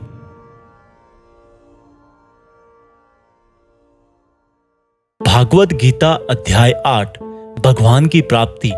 भागवत गीता के 8वें चैप्टर में आप जानेंगे कि भगवान क्या है और उनको कैसे प्राप्त किया जा सकता है, देवता कौन है, ये संसार कैसे चलता है और क्यों हमें आज से ही हार्ड वर्क में लगना चाहिए। अर्जुन बोले, हे कृष्ण, ये परम ब्रह्म क्या है, आध्यात्म क्या है, कर्म क्या है, ये संसार क्या है और ये देवता कौन है, इस संसार का फैसला कौन करता है और कोई योगी आपको कैसे पहचानता है। श्री कृष्ण बोले, ब्रह्म परम अक्षर है, आध्यात्म जीवों का स्वरूप है, कर्म भूतकाल का एक ऐसा त्याग है जिससे वर्तमान में परिणाम उत्पन्न होते हैं, हमेशा उत्पन्न और अंत होने वाले का नाम संसार है। जिनको शास्त्रों में परम पुरुष बताया गया है वही देवता है। इस संसार का फैसला करने वाला मैं ही हूं। और जो भी पुरुष अपने अंतकाल में जिस जिस भाव को याद करता हुआ और अपने ध्यान को भ्रकुटी में केंद्रित करके शरीर छोड़ता है तो वह उसी भाव को प्राप्त होता है। इसलिए मेरा स्मरण करने वाले सदैव मेरे पास ही आते हैं। इसलिए अर्जुन, तू भी मुझ में ही ध्यान रख के युद्ध कर, जिससे कि तू मुझे ही प्राप्त होगा। जो लोग हमेशा मुझे याद करते हैं वह बहुत आसानी से मेरे पास आ जाते हैं, और जो मेरे पास आ जाता है उसके दुख और मृत्यु चक्र समाप्त हो जाते हैं। ब्रह्मा का एक दिन 1000 युगों का होता है और एक रात भी 1000 युगों की होती है। ब्रह्मा के दिन की सुबह में ही संपूर्ण संसार का निर्माण होता है और रात के आरंभ में ही वह संसार फिर से ब्रह्मा में समा जाता है, और हर दिन ऐसा ही चक्र चलता रहता है। लेकिन जो मेरे भक्त होते हैं वो जल्दी ही इस चक्र से मुक्त हो जाते हैं। अर्जुन, अब मैं तुम्हें वह 2 रास्ते बताऊंगा जिनसे होते हुए ही लोग या तो परम गति को प्राप्त होते हैं या फिर इस संसार में वापस आते हैं। जब सूर्य का प्रकाश रहता है, शुक्ल पक्ष होता है और सूर्य उत्तरायण में होता है, तब शरीर छोड़ने वाले कर्मयोगी मेरे पास हमेशा के लिए आ जाते हैं। जब रात्रि होती है, कृष्ण पक्ष होता है और सूर्य दक्षिणायन में होता है, उस वक्त पर कर्मयोगी शरीर त्याग कर परलोक में बहुत समय तक तरह तरह के आनंद सुख भोग करके वापस जन्म लेते हैं। केवल एक योगी ही इस रहस्य को जानकर सब कर्मों के फलों का मोह छोड़कर परम ब्रह्म को प्राप्त होता है। दोस्तों, इस चैप्टर का आप आजकल की लाइफ के लिए इस तरह से मीनिंग निकाल सकते हो, कोई भी वो मंजिल जिस पर आप हमेशा के लिए अपना नाम दुनिया के सामने लिखना चाहते हो, उसके लिए आपको बहुत हार्ड वर्क करना पड़ेगा। क्योंकि जैसा श्री कृष्ण ने बताया कि ये संसार का चक्र बहुत बड़ा है और लोग आते रहते हैं और लोग जाते रहते हैं। लेकिन जिन लोगों को अपनी लाइफ में कुछ ऐसा करना है जिसकी वजह से उनका नाम हमेशा के लिए दुनिया में हो जाए, उन लोगों को ज्ञान योगी और कर्मयोगी बनना पड़ेगा।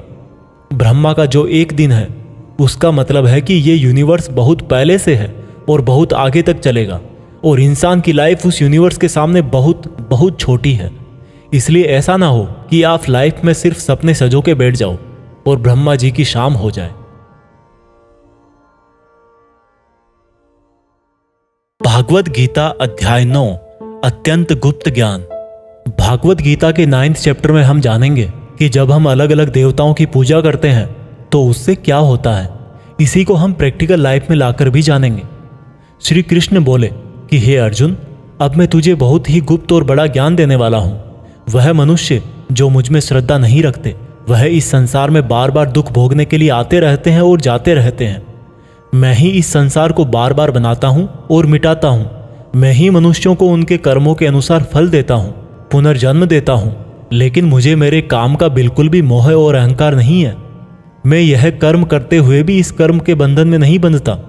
सब कुछ करके भी मैं नहीं मानता कि मैं कुछ करता हूं। मेरी माया जाल में फंसने वाले और मुझे नहीं समझने वाले मूर्ख लोग और बेकार की आशा और बेकार काम करने वाले लोग हमेशा इसी संसार में फंसे रह जाते हैं।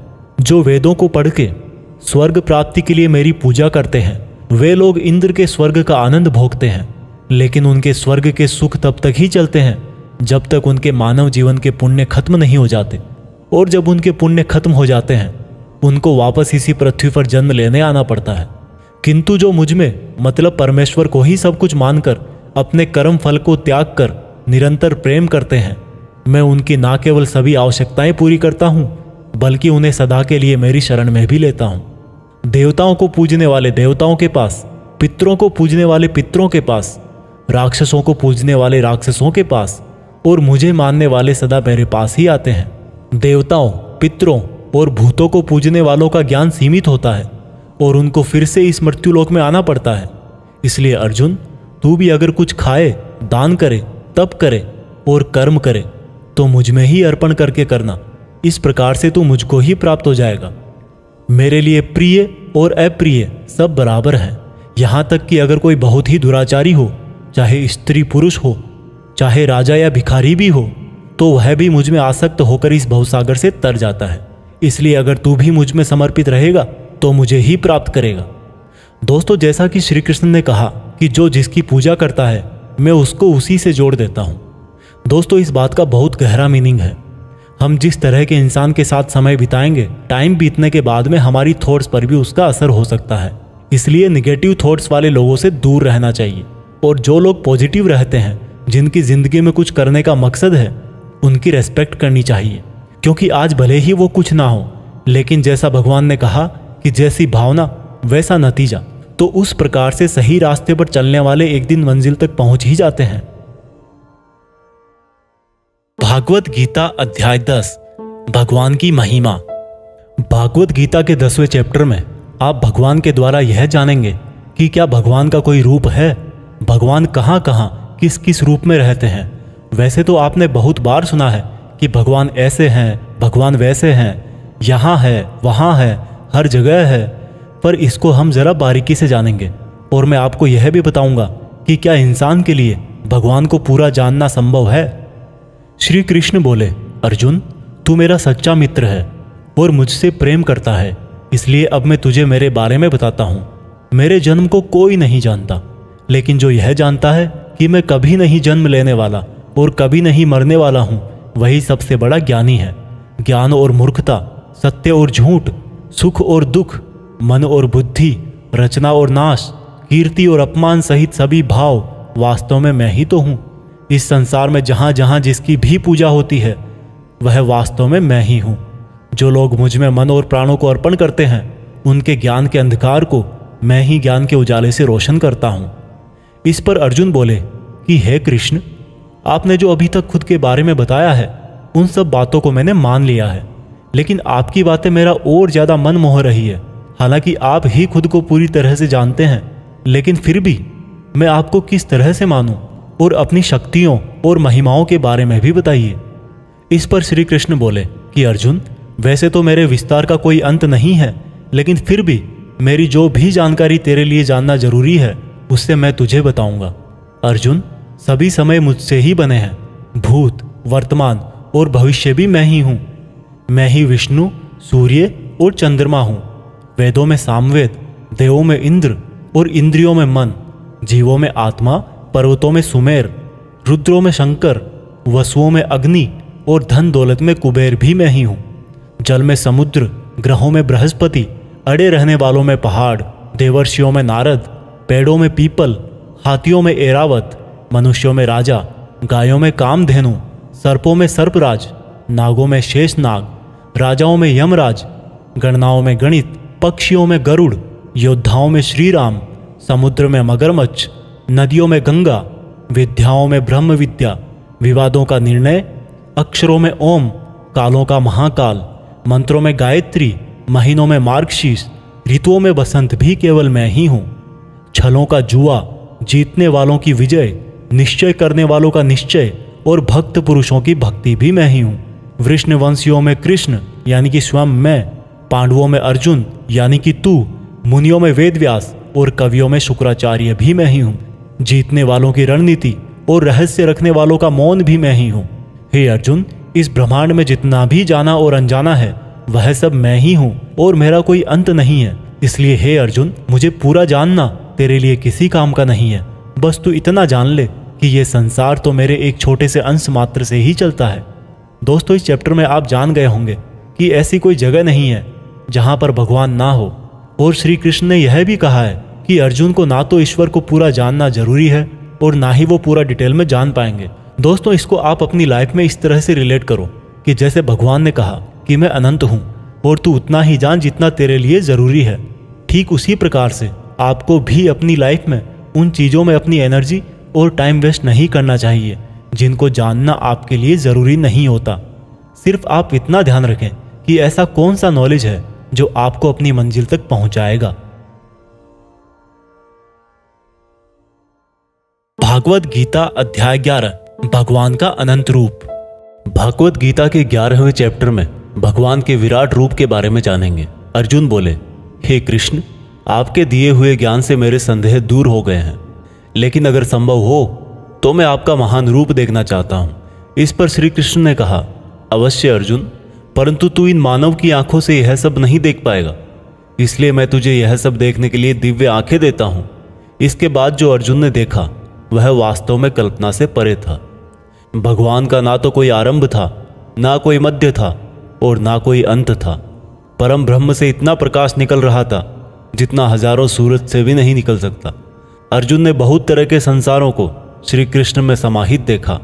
अर्जुन ने हाथ जोड़ते हुए श्री कृष्ण से कहा, हे परम ब्रह्म, मैं आपके शरीर में सभी देवों को, सब मनुष्यों को देख रहा हूं, लेकिन आपके शरीर का ना तो कोई आरंभ दिख रहा है, ना कोई मध्य है और ना ही कहीं अंत। आप में हर तरह के अस्त्र शस्त्र हैं, हर तरह के प्रकाश और सूर्य हैं।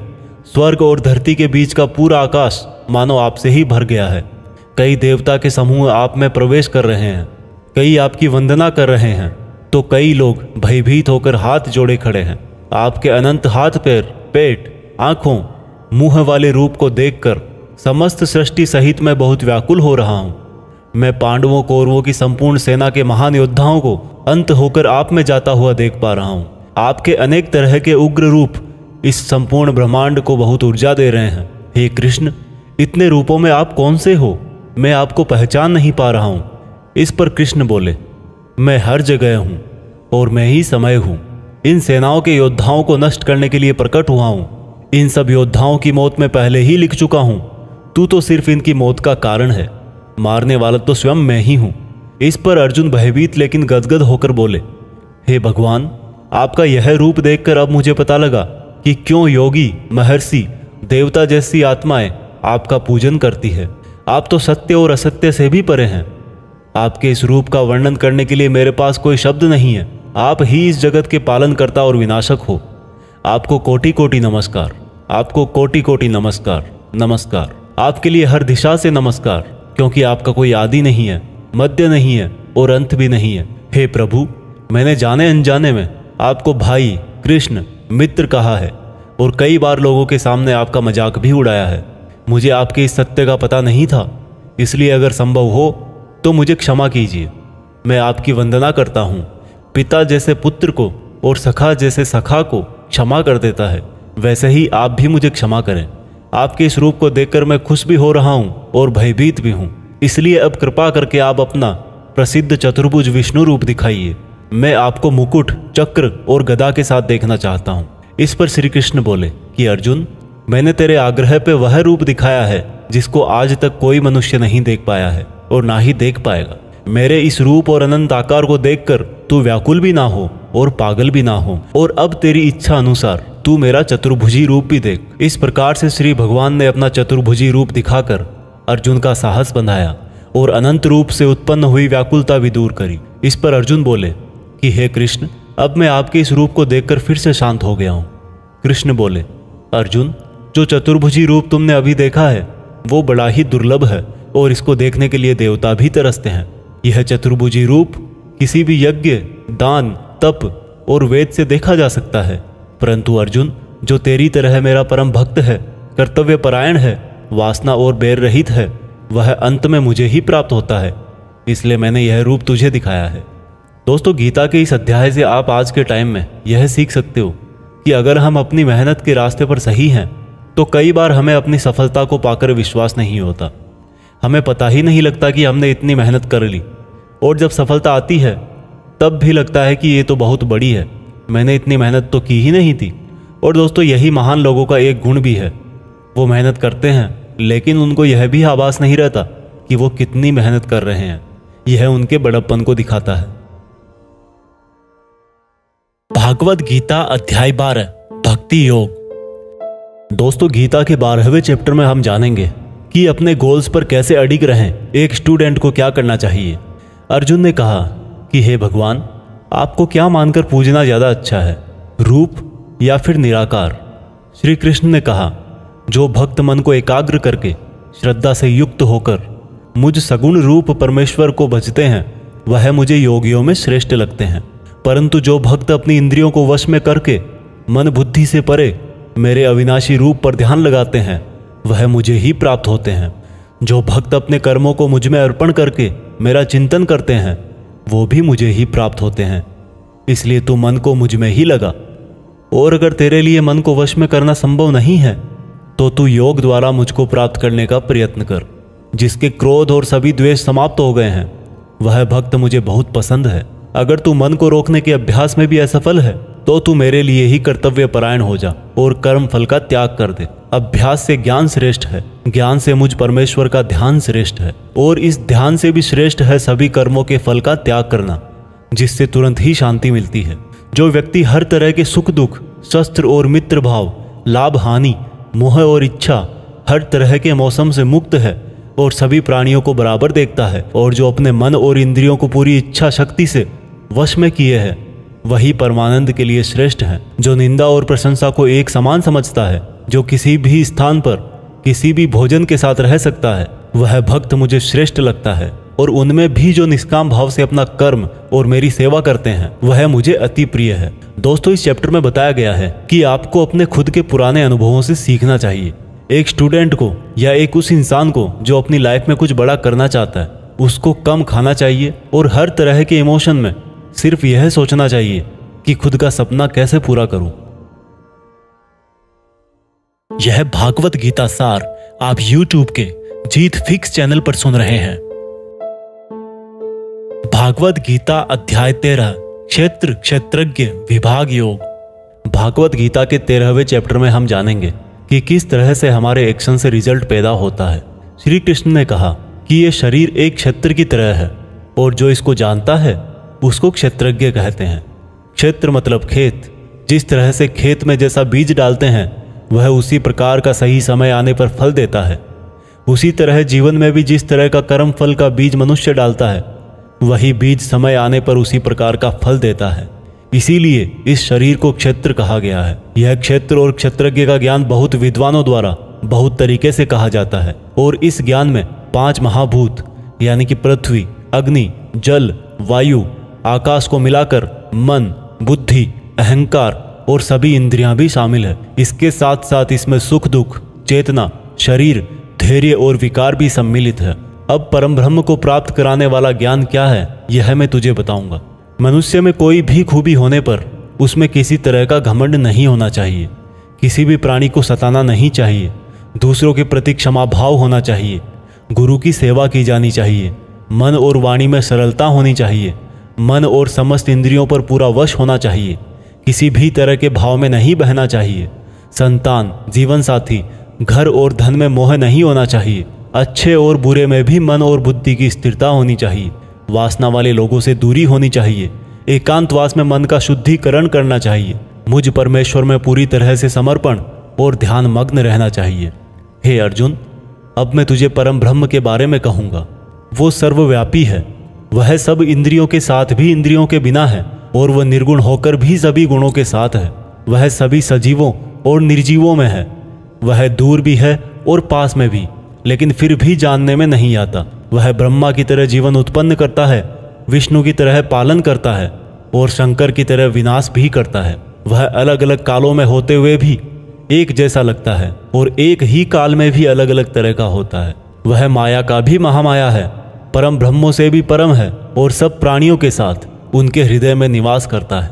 परंतु इसके बाद भी यह जानने के योग्य है, हे अर्जुन, इस प्रकृति और पुरुष का भी कोई आरंभ नहीं है, क्योंकि प्रेम और घृणा और तीनों तरह के गुण अर्थात सत, रज और तम भी प्रकृति से ही आते हैं। कार्य और कार्यों को करने वाली इंद्रियां भी प्रकृति से ही उत्पन्न होती है। प्रकृति से जन्मा मनुष्य प्रकृति के ही गुणों को भोगता है और इन्हीं गुणों के भोग के अनुसार ही उसका जन्म और मरण तय होता है। इस तरह से जो भी मनुष्य इस पुरुष और प्रकृति के ज्ञान को जानता है वह कर्म करता हुआ भी मुझे प्राप्त होता है और मुझ परमात्मा को हर मनुष्य अपने अलग अलग तरीके से पाता है। किंतु जो मंद बुद्धि होते हैं वह तो इस ज्ञान को सुनकर और मेरी प्रकृति जानकर ही मृत्युलोक से मुक्त हो जाते हैं। जो मनुष्य सभी कर्मों को प्रकृति से ही होने वाला मानता है वह अपनी आत्मा को अकर्ता समझकर इस भवसागर से पार हो जाता है। हे अर्जुन, जिस तरह से आसमान का पदार्थ काफी पतला होता है और इसीलिए वो दूषित नहीं होता, उसी प्रकार से यह आत्मा शरीर में सूक्ष्मता से रहती है जिससे ये कभी दूषित नहीं होती। इस प्रकार से प्रकृति, पुरुष और चेतना के ज्ञान से तू भी मुझ परम ब्रह्म को प्राप्त हो जा। दोस्तों, इस चैप्टर में यह बहुत ही बारीकी से बताया गया है किस तरह से हमारे ही कामों से हमें तकलीफ या खुशी मिलती है। मान लीजिए हमारा शरीर खेत की तरह है और हम हैं इसके किसान। अब हम जो भी इस खेत में बोएंगे फल भी उसी बीज के अनुसार हमें भविष्य में जाकर मिलता है। इसलिए यह हमारे आज के एक्शंस पर ही डिपेंड करता है कि हमें फ्यूचर में क्या मिलने वाला है। भागवत गीता अध्याय 14 प्रकृति के 3 गुण। दोस्तों, भागवत गीता के 14वें चैप्टर में हम जानेंगे कि किस तरह से हमारा स्वभाव और यह संसार 3 गुणों में बटा हुआ है। श्री कृष्ण बोले, हे अर्जुन, अब मैं तुझे संसार के उन 3 गुणों के बारे में बताऊंगा जो आत्मा को शरीर के मोह से बांधते हैं और जिन्हें जानकर कोई भी मनुष्य मुझे पा सकता है। यह तीनों गुण है सत्वगुण, रजोगुण और तमोगुण। सत्वगुण इन सभी गुणों में श्रेष्ठ है और यह ज्ञान और सुख से जोड़ता है। रजोगुण कामना और आसक्ति से उत्पन्न होता है जो कि कर्म और उसके फल में बांधता है। तमोगुण मनुष्य को भोग विलास, आलस्य और निद्रा में बांधता है। हे अर्जुन, सत्वगुण सुख देता है, रजोगुण कर्म करवाता है और तमोगुण मनुष्य को उसके स्थान से भी बहुत नीचे गिरा देता है। किन्हीं भी 2 गुणों को वश में करने से तीसरे गुण की प्राप्ति होती है। जिस पल मन में शांति और ज्ञान बढ़ा हुआ लगे उस समय यह मानना चाहिए कि सत्वगुण बढ़ रहा है। जिस पल मन में लालच और स्वार्थ का आभास हो उस समय रजोगुण बढ़ता है। जिस समय मन में अंधकार, विषयों में आसक्ति, आलस्य और निद्रा हो उस समय मनुष्य में तमोगुण होता है।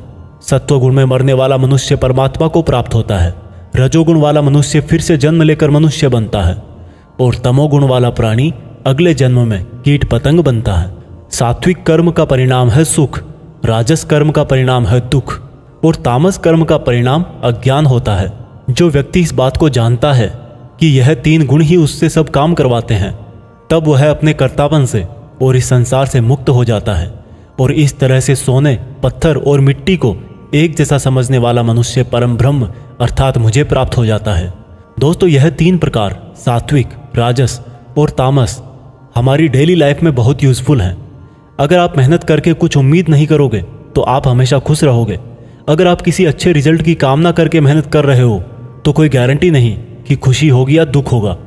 अगर आपने किसी का नुकसान करने के लिए कर्म किया है तो यह निश्चित है कि किसी न किसी समय आपको ही दुख मिलेगा। भागवत गीता अध्याय 15 पुरुषोत्तम योग। दोस्तों, गीता के 15वें चैप्टर में बताया गया है कि किस प्रकार से यह दुनिया एक इल्यूजन है और कैसे हम इसमें उलझकर रह जाते हैं। श्री कृष्ण बोले कि यह संसार बरगद के एक उल्टे पेड़ की तरह है जिसकी जड़ें ऊपर है और डालियां, पत्ते नीचे की तरफ। पत्तियां वेदों को दिखाती हैं और डालियों के अंत में फल कार्य फल के जैसा है। इस पेड़ की जितनी भी शाखाएं हैं वो 3 तरह के गुण यानी कि सत्व, रज और तम से ही बनी है। इसकी जड़ों में स्वयं परमात्मा विराजमान है। इस पेड़ की शाखाओं के अंत में नई कोंपले मनुष्य की इच्छाओं को दिखाती है। यह पेड़ हर दिशा में इस तरह से बढ़ा रहता है कि ज्ञान के अभाव में मनुष्य इसमें उलझकर ही रह जाता है और जो इस पेड़ के रहस्य को जान लेता है वह परम ब्रह्म को प्राप्त हो जाता है। इसलिए इस माया वाले जीवन रूपी बरगद के पेड़ को ज्ञान की कुल्हाड़ी से काटकर उचित योग का पालन करके उस परम ब्रह्म को ढूंढना चाहिए और जिसका मान, मोह, सम्मान, अपमान सभी नष्ट हो गए हैं और बुद्धि स्थिर हो गई है, वह पुरुष इससे मुक्ति पा सकता है। और मुक्ति पाकर जिस परम पद को वे पुरुष प्राप्त होते हैं उसको कोई भी सूरज रोशन नहीं कर सकता, क्योंकि वह मेरा परम धाम है। हे अर्जुन, इस मानव शरीर में आत्मा मेरा ही अंश है और यह आत्मा ही मृत्यु के बाद दूसरे शरीर में चली आती है। यह शरीर कान, आँख, त्वचा, जीभ, नाक और मन से ही इन इंद्रियों का और वासनाओं का सेवन करता है। और यह केवल ज्ञानी जन ही जानते हैं। इस संसार में शरीर नाशवान है और आत्मा अविनाशी है, और इन सब में सबसे श्रेष्ठ है परमात्मा, जो कि सब लोगों का पालन पोषण करता है। इसलिए मैं ही पुरुषोत्तम हूँ। दोस्तों, इस चैप्टर में हमने देखा कि हम जिंदगी में बहुत बार उस चीज़ के पीछे भागते हैं जिसको हासिल करके भी हमारी इच्छा खत्म नहीं होती।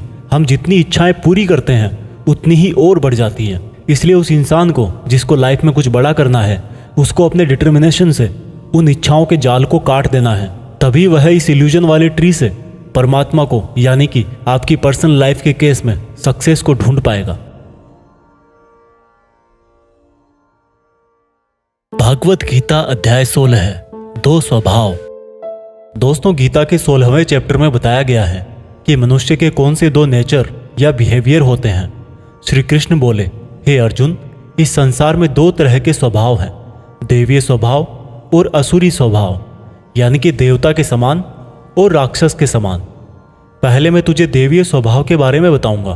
कभी भय ना करना, अपने मन को शुद्ध रखना, हमेशा परमात्मा को ही याद करना, इंद्रियों को वश में रखना, धर्म ग्रंथों का पाठ करना, किसी भी जीव को कष्ट नहीं देना, हर तरह के भाव में सम रहना, हर जीवात्मा को बराबर समझना, कभी क्रोध और मोह ना करना, क्षमा करना, धैर्य रखना, और यहाँ तक कि अपने ही गुणों का भी अभिमान नहीं करना देवीय स्वभाव है। अब मैं तुझे असुरी स्वभाव बताऊंगा। घमंड, क्रोध, सांसारिक आसक्ति, नफरत, अज्ञान, वासनाएं, आशाएं करना और शरीर को इंद्रियों के वश में रखना असुरी स्वभाव है। असुरी स्वभाव वाले ना तो सम्मान से बात करते हैं और ना ही सत्य बोलते हैं। बुरे कर्मों से जिनका स्वभाव पूरी तरह से नष्ट होकर बुद्धि मंद हो चुकी है और जो इस संसार में सिर्फ नाश का कारण ही बनते हैं, इन व्यक्तियों की इच्छाएं कभी पूरी नहीं होती। उन व्यक्तियों का सुख सिर्फ इंद्रियों के सुख तक ही सीमित है। वह हमेशा और अधिक वस्तुएं प्राप्त करने में ही लगे रहते हैं। वह हर काम को करने वाला खुद को ही मानते हैं। वे सिर्फ दिखावे के लिए ही धर्म और दान करते हैं। देवीय स्वभाव से मुक्ति होती है, जबकि असुरी स्वभाव से बंधन उत्पन्न होता है। असुरी स्वभाव वालों को तो मैं बार बार असुरों में ही जन्म देता हूँ। इस तरह से असुरी हमेशा नीचे गिरते रहते हैं। हे अर्जुन, काम, क्रोध और लोभ ही नरक के 3 द्वार हैं। इसलिए इनको जितना जल्दी हो छोड़ देना चाहिए। जो भी मनुष्य इन तीनों नरक के द्वारों को छोड़ देता है, वह तो फिर मेरे ही आश्रय में आता है। इसलिए हे अर्जुन, तू शास्त्रों सहित इस देवीय स्वभाव को प्राप्त करके आगे बढ़ता जा। दोस्तों, इस चैप्टर का मीनिंग तो आपको आसानी से समझ में आ ही गया होगा। आखिर में जो 3 नेगेटिव फैक्टर्स बताए गए हैं, वासनाएं, गुस्सा और लोभ, यह सबसे बड़े दुश्मन है। इनसे जरा बच के रहना। भागवत गीता अध्याय 17, श्रद्धा के रूप। दोस्तों, गीता के 17वें अध्याय में आप जानेंगे कि कर्मों को, भोजन को, यज्ञ को, तप को, ज्ञान वगैरह को कौन से 3 भागों में बांटा गया है। अर्जुन बोले, हे कृष्ण, जो मनुष्य शास्त्रों को छोड़कर देवों की पूजा करते हैं, वो क्या है, सात्विक, राजस या तामस? कृष्ण बोले, हे अर्जुन, जो व्यक्ति देवों को पूजते समय जिस तरह का विचार रखते हैं, वे उसके हिसाब से ही सात्विक, राजस या तामस बनते हैं। सात्विक लोग देवताओं को पूजते हैं, राजस यक्ष और राक्षसों को, और तामस प्रेतों को। जो मनुष्य शास्त्रों से दूर रह के भी मन से कठिन निर्णय लेता है और कर्म करता है और कर्म को ही तप मान करके करता है, वह भी इस संसार से मुक्त है। जिस तरह से भोजन भी सात्विक, राजस और तामस होता है, उसी तरह से यज्ञ, तप और दान भी 3-3 प्रकार के होते हैं। फलों से किया गया भोजन सात्विक होता है। राजस भोजन स्वाद में तीखे, जैसे कि मीठे, खट्टे, बहुत गर्म आदि होते हैं। और तामस भोजन में जैसे दुर्गंध वाले, बिना रस के, अधपके, अपवित्र आदि हैं। इस तरह यज्ञों में शास्त्र विधि से नियत और फल की इच्छा रहित किया गया यज्ञ सात्विक है। केवल फल प्राप्ति को ध्यान में रखकर किया गया यज्ञ राजस यज्ञ है। शास्त्रों के विरुद्ध, दान रहित और श्रद्धा रहित किया गया यज्ञ तामस यज्ञ है। इसी तरह से तपों में ऐसा तप जो फलों की इच्छा से रहित हो, सात्विक तप कहलाता है। किसी वस्तु की प्राप्ति के लिए किया गया यज्ञ राजस तप कहलाता है, और किसी की हानि करने के लिए किया गया तप तामस तप कहलाता है। इस प्रकार से दान में बिना खुद को श्रेय दिए जिसको जो आवश्यकता हो वह दान कर दिया जाए और यह समझा जाए कि दान ही कर्तव्य है, वह दान सात्विक दान कहलाता है। जैसे कि भूखे को खाना खिलाना, वस्त्रहीन को वस्त्र पहनाना, अकाल क्षेत्र में अन्न दान करना। जो दान उसके फलों को दृष्टि में रखकर खुद का मान बढ़ाने के लिए, स्वर्ग की प्राप्ति के लिए और दान के बदले में वापस प्रत्युपकार की चाह में दिया गया हो, वह राजस दान कहलाता है।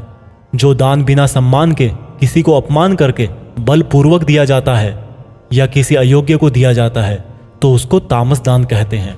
श्रद्धा सहित, फल की इच्छा रहित और जगत कल्याण के लिए किया गया दान, यज्ञ और तप मनुष्य को इस संसारी माया से मुक्त करके मुझ में विलीन करता है।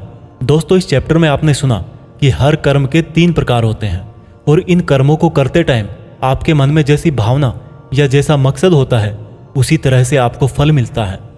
और ये तीनों प्रकार हैं सत, रज और तम। सत सबसे अच्छा माना गया है, तम सबसे गिरा हुआ माना गया है।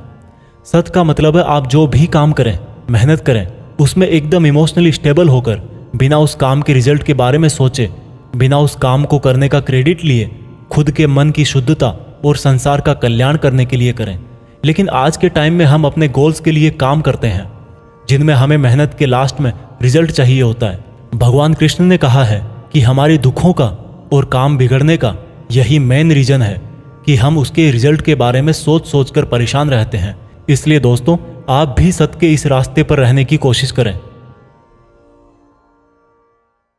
भागवत गीता अध्याय 18 उपसंहार।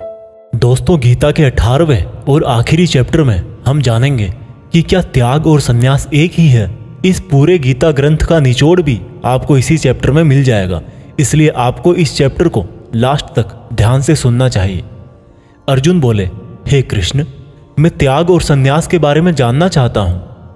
श्री कृष्ण ने उत्तर दिया कि अर्जुन, इस संसार में कुछ लोग कर्मों के फलों को छोड़ने को त्याग कहते हैं और अगर कर्मों को ही त्याग दे तो उसको संन्यास कहते हैं। कुछ लोग सभी कर्मों को दोष भरे और सभी दुखों का कारण मानकर उनका त्याग करने के लिए बोलते हैं और कुछ लोग बोलते हैं कि यज्ञ, तप और दान वाले कर्म कभी भी नहीं त्यागने चाहिए। इसलिए अर्जुन, अब तू मेरे से त्याग और संन्यास को अच्छी तरह से समझ। इन दोनों में से मैं त्याग को पहले बताऊंगा क्योंकि यह त्याग भी 3 तरह का होता है, सात्विक, राजस और तामस। यज्ञ, तप और दान ये तीनों त्याग के योग्य नहीं बल्कि फल की इच्छा के बिना किया गया यज्ञ, तप और दान यही सात्विक त्याग कहे जाते हैं। मतलब जो शास्त्रों में दिया गया कर्म और धर्म जिसमें फल और आसक्ति ना हो उसको सात्विक त्याग कहा जाता है। कोई मनुष्य अगर सभी कर्मों को यह समझकर त्याग दे कि यह कर्म ही दुखों का कारण है तो यह त्याग राजस त्याग कहलाता है। किसी अन्य मोह के कारण अगर किसी कर्म का त्याग कर दिया जाए तो त्याग को तामस त्याग कहते हैं। जो व्यक्ति किसी भी काम से ना तो प्रेम करता है और ना ही नफरत करता है, ऐसा बुद्धिमान व्यक्ति ही सच्चा त्यागी है। मनुष्य शरीर कितना भी प्रयास कर ले लेकिन वो फिर भी पूरी तरह से कर्म को नहीं छोड़ सकता, जैसे कि सांस लेना। इसलिए कर्मों के फलों को छोड़ देना ही सच्चा त्याग होता है। जो लोग कर्म फलों का त्याग इस संसार में नहीं करते हैं उनके कर्म फल मृत्यु के बाद भी उनका पीछा नहीं छोड़ते हैं। हे अर्जुन, मनुष्य मन, वाणी और शरीर से जो भी अच्छा या बुरा काम करता है वह 5 तरह से होता है। करने वाले के द्वारा, उसके शरीर के द्वारा, उसकी ज्ञानेंद्रियों के द्वारा, उसकी कर्मेंद्रियों के द्वारा या फिर उसके पूजनीय देवताओं के द्वारा। ज्ञाता, ज्ञान और ज्ञेय ये 3 प्रकार की कर्म प्रेरणा है। कर्ता, कारण और क्रिया ये 3 तरह के कर्म संग्रह है।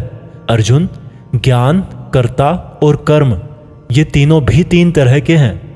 जिस ज्ञान में परमात्मा को अमर और अनंत माना जाता है वह ज्ञान सात्विक है। जिस ज्ञान में परमात्मा को अलग अलग समयों में अलग अलग नामों से जाना जाता है वह राजस ज्ञान है।